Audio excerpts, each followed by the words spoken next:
প্রায় ৭০০ বছরের প্রচলিত রেওয়াজ ভেঙে সিলেটের হযরত শাহজালাল এর মাজারে স্থাপিত নতুন দান বাক্সের অর্থ গণনা করেছে জেলা প্রশাসন। মাত্র ৪ দিনে দান বাক্সগুলোতে জমা হয়েছে ১৭,৬৫,৫৪৯ টাকা, ৭ আনা ওজনের স্বর্ণালংকার এবং সৌদি ১০ রিয়াল।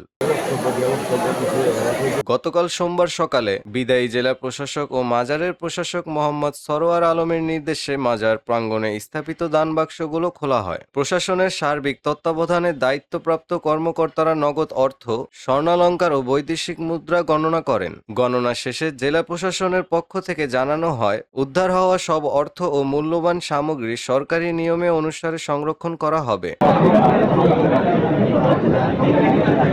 পরে এগুলো সোনালী ব্যাংকে হযরত শাহজালাল এর নামে খোলা সরকারি হিসাবে জমা রাখা হবে। দীর্ঘদিন ধরে মাজারে ভক্তদের দান ঐতিহ্যগতভাবে খাদেমদের তত্ত্বাবধানে পরিচালিত হয়ে আসছিল। তবে আয় ব্যয়, স্বচ্ছতা ও জবাবদিহিতা নিশ্চিত করার লক্ষ্যে গত ১৮ জুন জেলা প্রশাসনের উদ্যোগে শতবর্ষী দানের ডেস্ক সিলগালা করে নতুন দান বাক্স স্থাপন করা হয়। এরপর থেকেই বিষয়টি নিয়ে ভক্ত, খাদেম এবং বিভিন্ন মহলে আলোচনা সমালোচনার সৃষ্টি হয়। বিষয়টি সিলেট জুড়ে নতুন করে আলোচনার জন্ম দিয়েছে।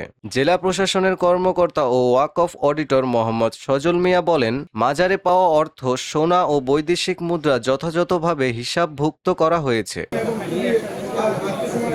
সরকারি নিয়ম অনুসরণ করে এগুলো সংরক্ষণ ও ব্যাংকে জমার ব্যবস্থা নেওয়া হচ্ছে। সংশ্লিষ্টদের মতে, মাজারের আর্থিক ব্যবস্থাপনায় অধিক স্বচ্ছতা ও জবাবদিহিতা নিশ্চিত করতেই জেলা প্রশাসন এই পদক্ষেপ গ্রহণ করেছে।